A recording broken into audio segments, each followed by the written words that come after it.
Ancient giants in America. Old newspaper articles are serious about giant skeletons found in North America. And let's remember, well, we just had comments about the few videos before this one having to do with American anthropology and the giant skeletons found in the mounds all over America.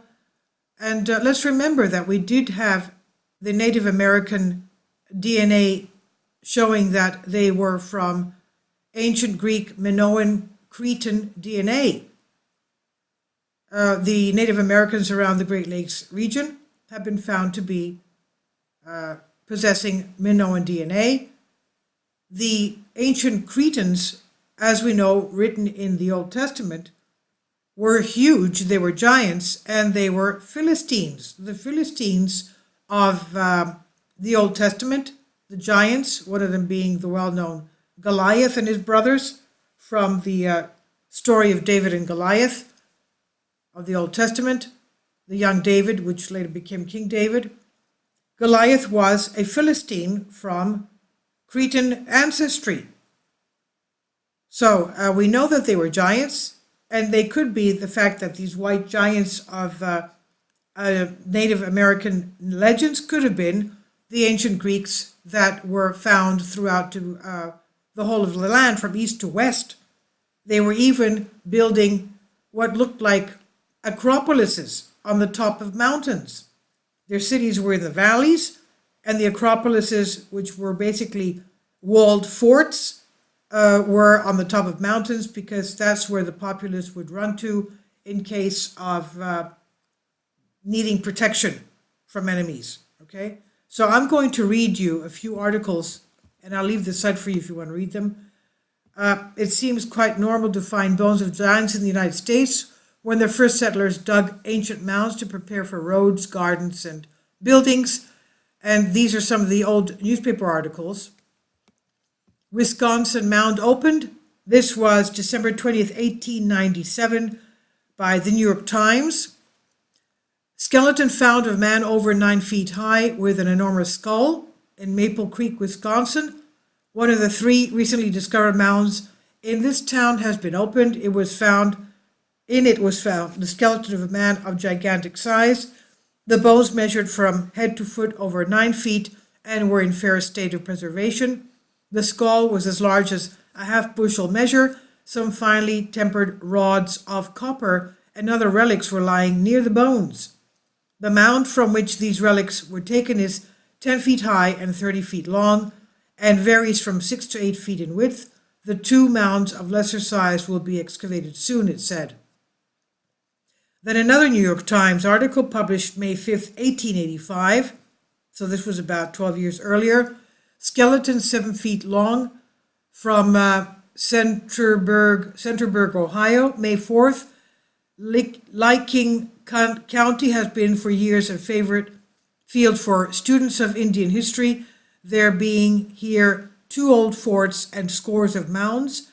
Last week, a small mound near Homer was opened by some schoolboys who found a skeleton. Today, further search was made, and several feet below the surface of the earth in a large vault with stone floor and bark covering were found 4 huge skeletons, 3 being each over 7 feet in length and the other 8. Let's remember the people of this time were about 5 or so, 5.5 feet tall. I mean, we're giants compared to what they were about 100 years ago, 200 years ago, because of our good nutrition.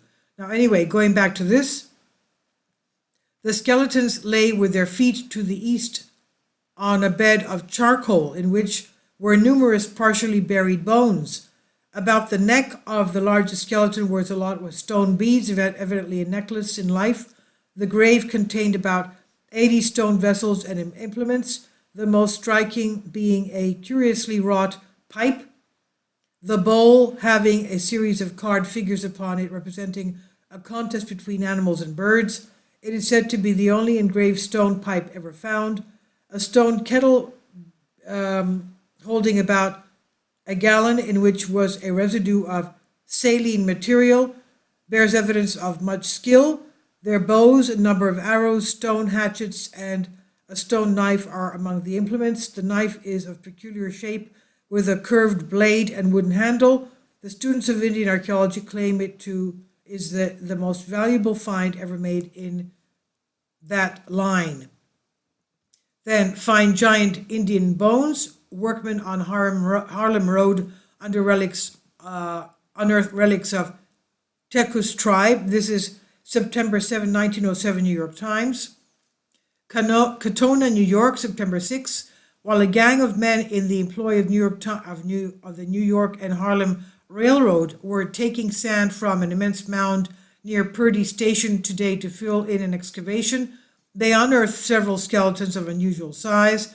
The bones are believed to be those of Indians who once lived in this vicinity and belonged to the tribe that was led by the great Chief Ticus, from whom the Ticus Valley, now part of New York watershed, takes its name.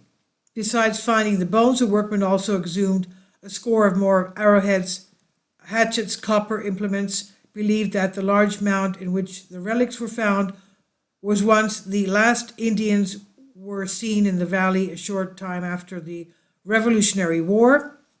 The bones found today were brought to Katona and will be reinterred in the local cemetery. And then 1882, New York Times, the bones of a giant found St. Paul, Minnesota. A skull of heroic size and singular formation has been discovered among the relics of the mound builders in the Red River Valley. The mound was 60 foot in diameter and 12 foot high. Near the center were found the bones of about a dozen men and women mixed with the bones of various animals. The skull in question was only perfect one, and near it were found some abnormally large body bones. The man who bore it was evidently a giant. A thorough investigation of the mound and its contents will be made by the Historical Society. This is 1882. Then there's 1883, 1902, 1916, 1880, two very tall skeletons from Harrisburg, Pennsylvania, according to New York Times. The following was copied verbatim from a note made in his pocket almanac by the late Judge Alty on the 24th of May, 1708. Okay, this is according to 1708, being 1798, or never 1708, it's very tiny writing, I can't really see it, being at Hanover, York County, Pennsylvania, accompanied with Chief Justice McKean, Judge Bryan, Mr. Byrd, and others, on our way to Franklin, and taking a view of the town in company with Mr. McAllister, several others respectable inhabitants. We went to Mr. Nee's tan yard, where we were shown a place near the currying house from whence, in digging a sink and a tan vat some years ago, were taken two skeletons of human bodies.